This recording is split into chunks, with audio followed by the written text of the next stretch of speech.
هيكون دهبي راح فين يعني يا هشام؟ انا كنت حطاه هنا بايديا. انت عارف اني بحافظ على الحاجه، بس دلوقتي هو فعلا اختفى وانا مش عارفه هو فين. طب اهدي بس يا ريم، اهدي وكل حاجة هتتحل. وبعدين طول ما انت بالعصبية دي مش هتعرفي تفكري. وده كان الكلام اللي كنت بقوله لمراتي علشان اهديها شوية، وعلشان نعرف نتصرف في المصيبة اللي اتحطيت فيها دي. انا هحكي لكم كل حاجة، بس الاول صلوا على النبي يا حلوين. لايك في السريع واشتراك في القناة، وبينا نبدأ على طول. انا هشام، متجوز من 5 سنين وعندي بنتين. حكايتي بدأت من قبل فرحي بأيام، لما لقيت ريم مراتي بتقول لي: صحيح يا هشام، بابا كان بيسالني انت هتجيب الخاتم اللي اتفقنا انك تجيبه بعد كتب الكتاب امتى؟ احنا خلاص كتبنا كتابنا وفرحنا ان شاء الله بعد ايام. في ايه يا ريم؟ هو انت يعني مش شايفه ظروفي والضغطه اللي انا فيها دي؟ انا لسه عليا مسؤوليات والتزامات قد كده، ومطلوب مني اسددها كلها. انا عارف اني وعدتك بالخاتم، بس اديني فرصه شويه. لا يا حبيبي، انا ما اقصدش حاجه ولا اقصد اني اضغطك. انت فهمتني غلط. كل الحكايه بس ان الموضوع اتفتح بالكلام، لاني كنت برتب الذهب اللي معايا وبحضره في العلبه علشان هاخده يعني في حاجتي وقت ما نيجي نفرش الشقه ان شاء الله. فبابا اتكلم في موضوع الخاتم وقتها لانك كنت قايل عليه من فتره. وقتها انا خدت مراتي على قد عقلها وقلت لها: ماشي يا ريم ان شاء الله، انت بس دعواتك كده ربنا يسهل الحال. رجعت اليوم ده البيت وانا متضايق وشايل الهم. ولما ماما شافتني في الحال ده ردت وقالت لي: مالك يا هشام؟ شايل هم الدنيا كده ليه بس يا ابني؟ انت كويس؟ الحمد لله يا ماما، انا بخير. بس بصراحه كده في موضوع النهارده اتفتح قدامي ونكد عليا قوي. ريما عاوزاني اجيب لها الخاتم اللي كنت قايل لاهلها عليه في الخطوبه، ان انا يعني وعدهم هجيبه لها بعد كتب الكتاب.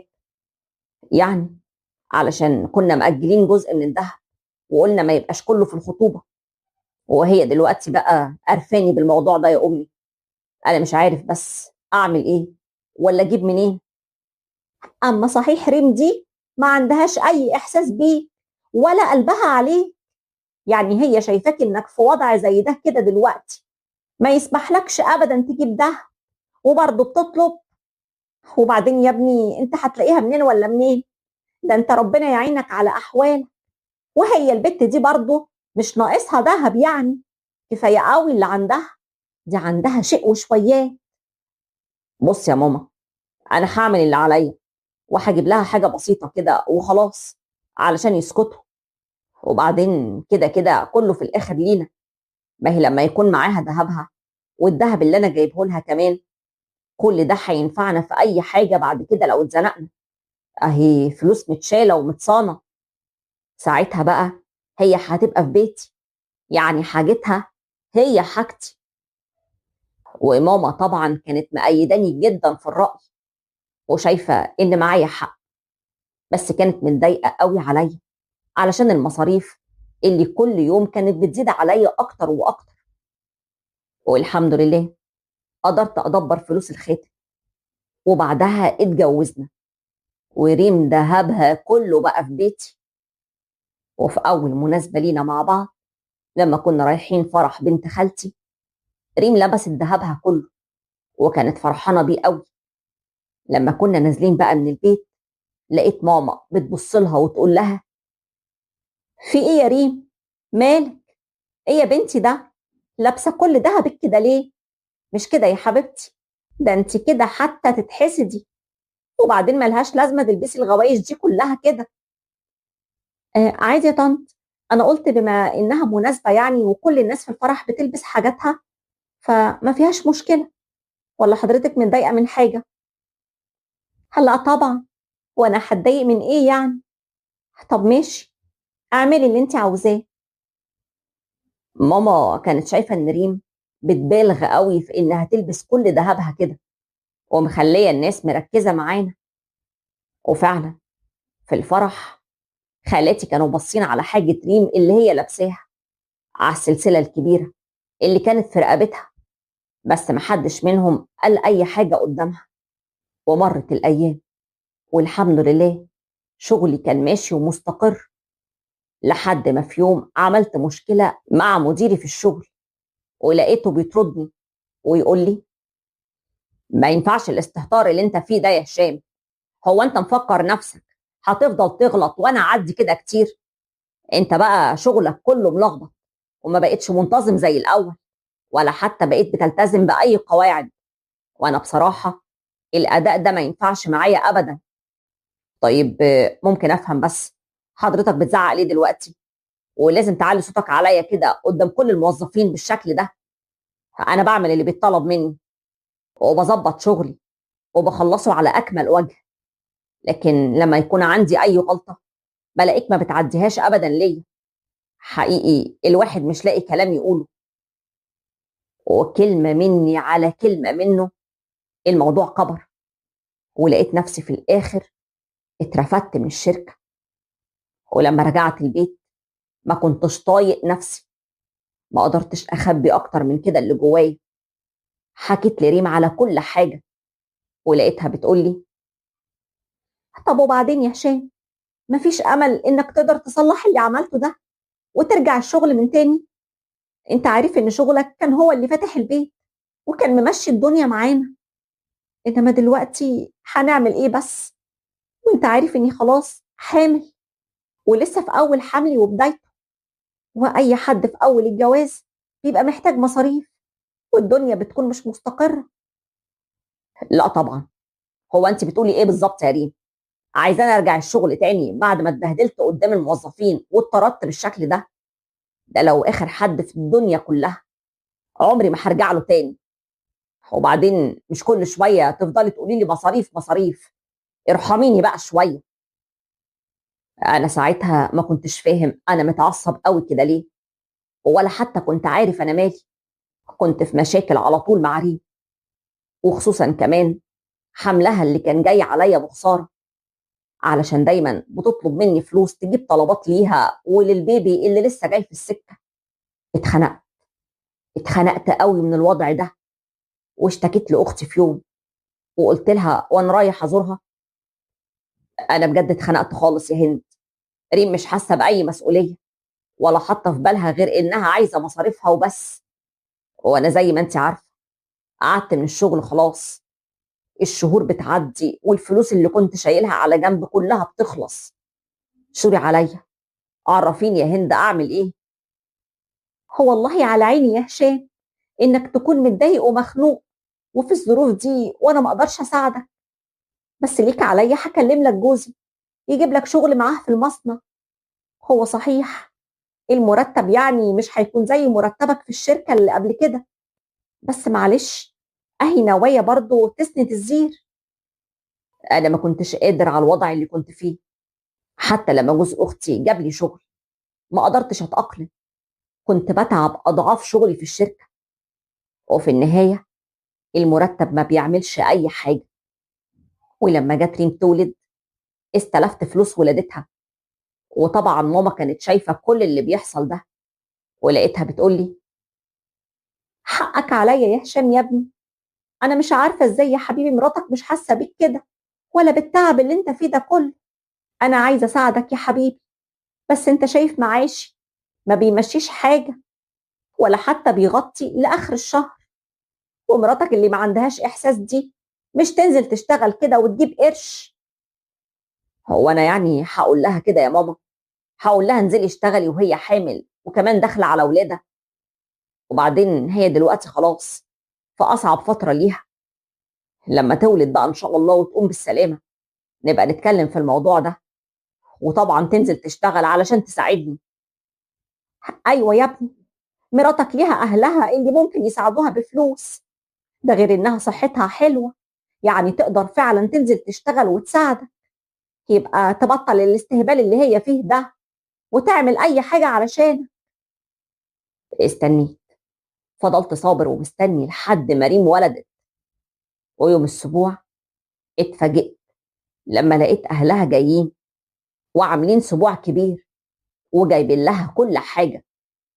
وطبعا مش قادر أوصف لكم المبالغة اللي كانت عاملاها في نفسها، ولا اللبس اللي كانت لابساه، ولا الذهب اللي هي حطاه، لدرجة إني قلت لها بقى لما بقينا لوحدنا في الأوضة: هو أنا ممكن أفهم، هو أنت إيه اللي أنت عاملاه ده كله؟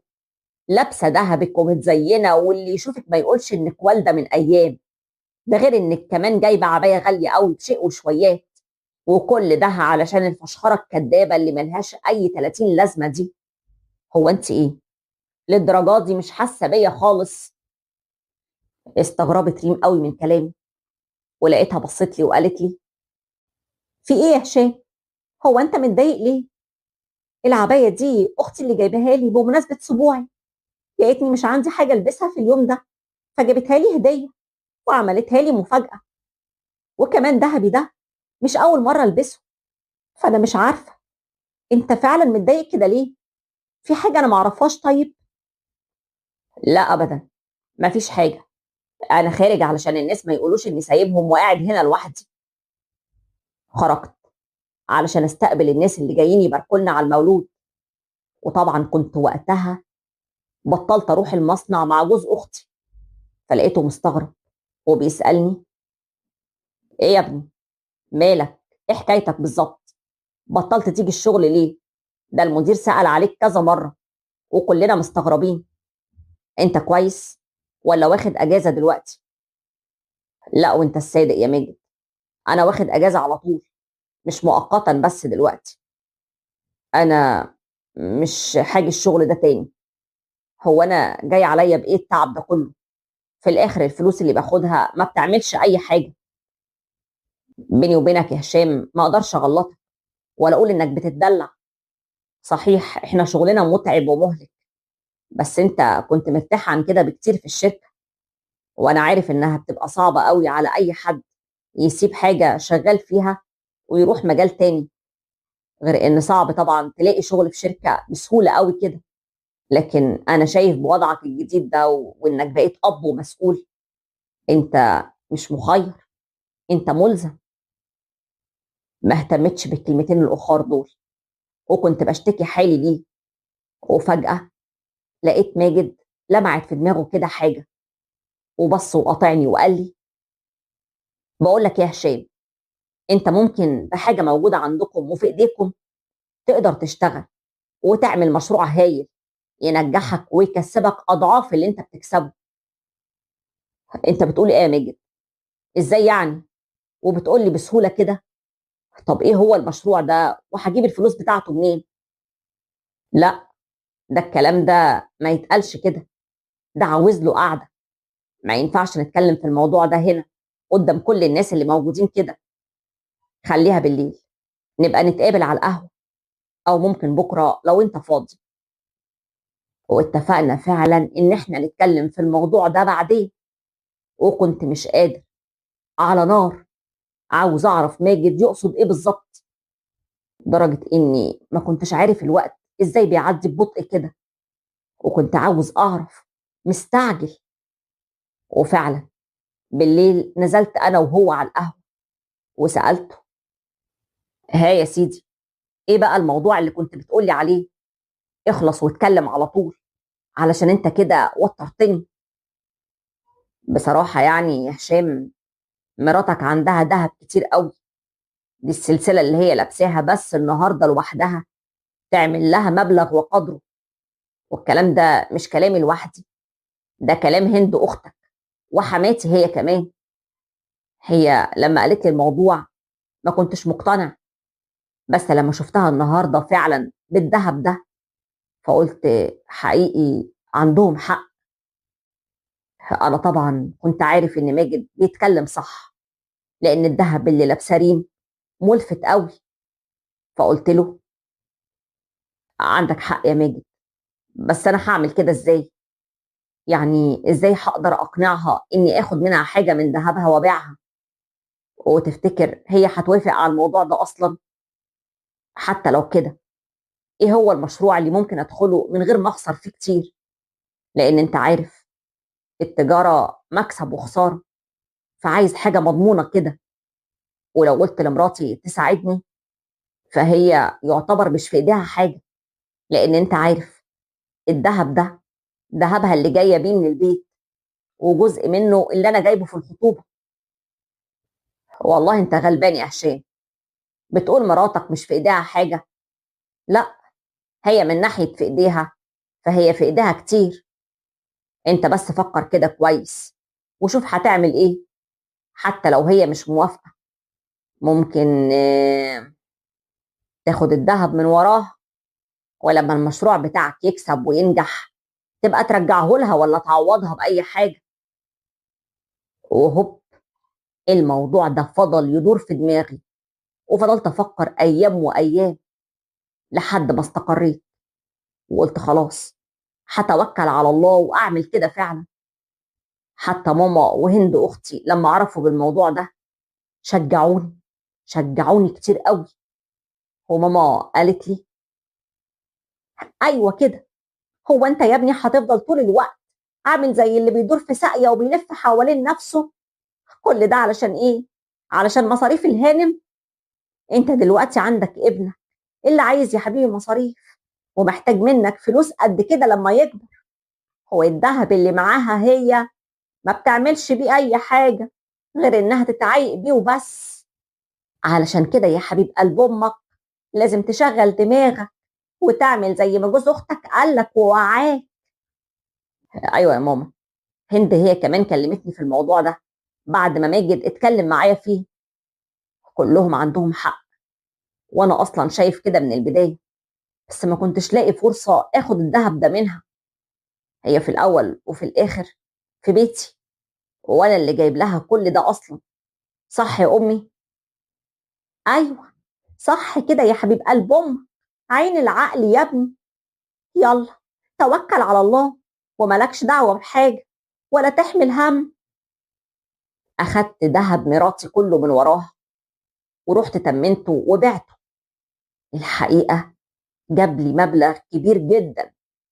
كنت مبسوط قوي اني ماسك في ايديا مبلغ كبير زي ده، وعملت بيه المشروع. والحمد لله في البداية كنت بحقق أرباح هايلة، وده كله من غير ما أعرف ريم أي حاجة.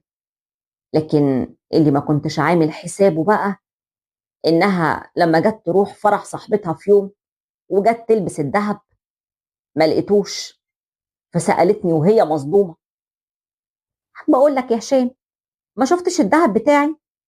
هو كان موجود في العلبة بس أنا مش لاقية منه أي حاجة دلوقتي. أنا بجد حاسة إني هتجنن. أنا عملت نفسي معرفش أي حاجة، ورديت قلت لها: ذهبي ده اللي بتتكلمي عنه يا ريم؟ ما تدوري بالراحه كده، هيكون راح فين يعني؟ فضلت تدور كتير وانا كنت عامل نفسي ما اعرفش حاجه، ولقيتها بتقول لي وهي بتعيط: هيكون ذهبي راح فين؟ راح فين يعني يا هشام؟ انا كنت حطاه هنا بايديا. انت عارف انا بحافظ على الحاجه ازاي؟ دلوقتي فعلا هو اختفى وانا مش عارفه فين. طب اهدي بس يا ريم، اهدي وكل حاجه هتتحل. وبعدين طول ما انت بالعصبيه دي مش هتعرفي تفكري اصلا. وده الكلام اللي كنت بقوله لمراتي علشان اهديها بس ونعرف نتصرف في المصيبه اللي اتحطيت فيها دي. وما كنتش اتوقع انها هتتكشف بسرعه كده، وما كنتش عارف هخرج نفسي من الحوار ده ازاي، لاني لقيت نفسي بحكي لها على كل حاجه. وقلت لها: بصي يا ريم، من غير ما تتعصبي، أم، انا اللي خدت الذهب وبعته علشان ادخل مشروع، والحمد لله انا دلوقتي عامل مكاسب حلوه جدا، ولسه ان شاء الله كمان اللي جاي احسن.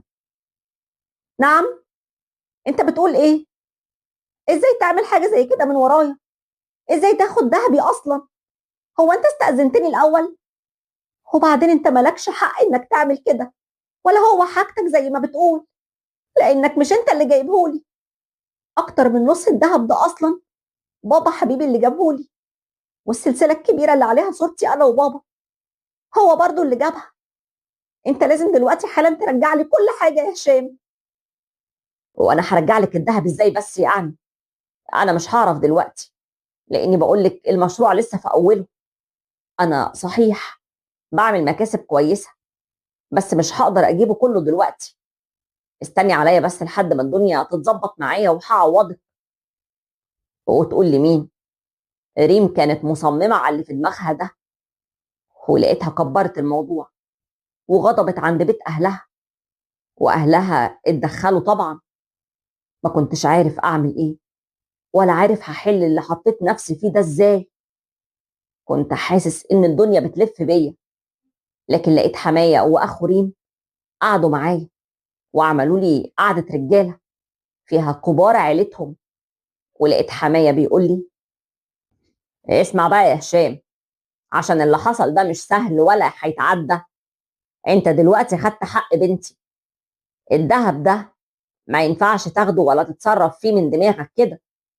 بما انك ما طلعتش امين على الحاجة، فانت لازم ترجعه غصب عنك.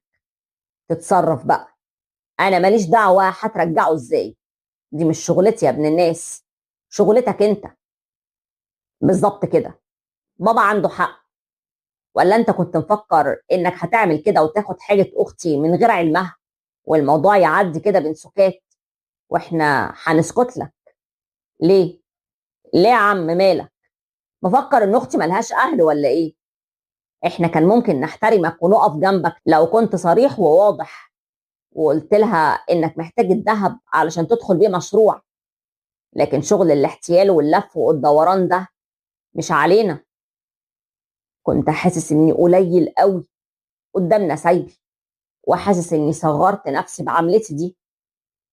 وعدتهم وقلت لهم: حاضر يا عمي، وعد ان شاء الله اني هسدد كل الذهب اللي اخدته، وكمان هرجعه بالجرامات، وهجيب لها زيه، بس واحده واحده لما المشروع يمشي شويه. انا ما ينفعش اهد كل حاجه بداتها واضيع الدنيا كده من ايديا. وقتها ما عجبهمش كلامي، وعاقبوني بانهم اخدوا مراتي وابني عندهم، وكنت محروم من اني اشوف ابني سنه كامله. طول السنه دي بجري وراها وبتحايل عليها انها ترجع البيت، واني هصلح اللي عملته. لكن طبعا ما كانتش موافقه، لحد ما بدات اسد الفلوس واحده واحده، ودخلت جمعيات علشان اجيب لها الذهب فعلا. والحمد لله قدرت اجيبه لها وارجعه من تاني. ولما رجعت معايا البيت قالت لي: اسمع بقى يا هشام، اللي حصل قبل كده ده انا مستحيل اسمح بيه تاني. انت صحيح رجعت لي الذهب، بس انت ما تعرفش عيلتي كلها بيتكلموا ازاي عن اللي حصل ده، ازاي شايفينك دلوقتي. انا رجعت بس البيت علشان ما اخربش بيتي، ولا اخلي ابني يتبهدل ما بيننا وهو اللي يدفع الثمن. لكن صدقني يا هشام، في حاجات لما بتتكسر ما ينفعش تتصلح. انا عارف كل اللي بتقوليه ده، ومقدر اللي احنا فيه، بس اوعدك كريم، خلاص مش ممكن هيحصل حاجه زي كده تاني ابدا. وكنت ندمان على اللي عملته، وفضلت اسدد بفلوس الجمعيات والفلوس اللي كنت استلفتها علشان اجيب بيها ذهب لمراتي.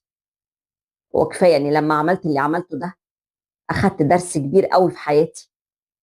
اهلها ادوني الدرس اللي عمري ما انساه، علموني الادب، خلوني اسد كل اللي اخدته. وانا كنت مفكر اني ههرب باللي عملته ده، وان الموضوع هيعدي عادي ويمر مرور كرام. ودلوقتي بقى كلامي لكل راجل بيسمعني: خليك دايما حاطط قدام عينك نصيحتي دي ليك. اعرف ان الراجل اللي بيتجوز وعينه على دهب مراته بيكون دايما خسران مهما حقق مكاسب.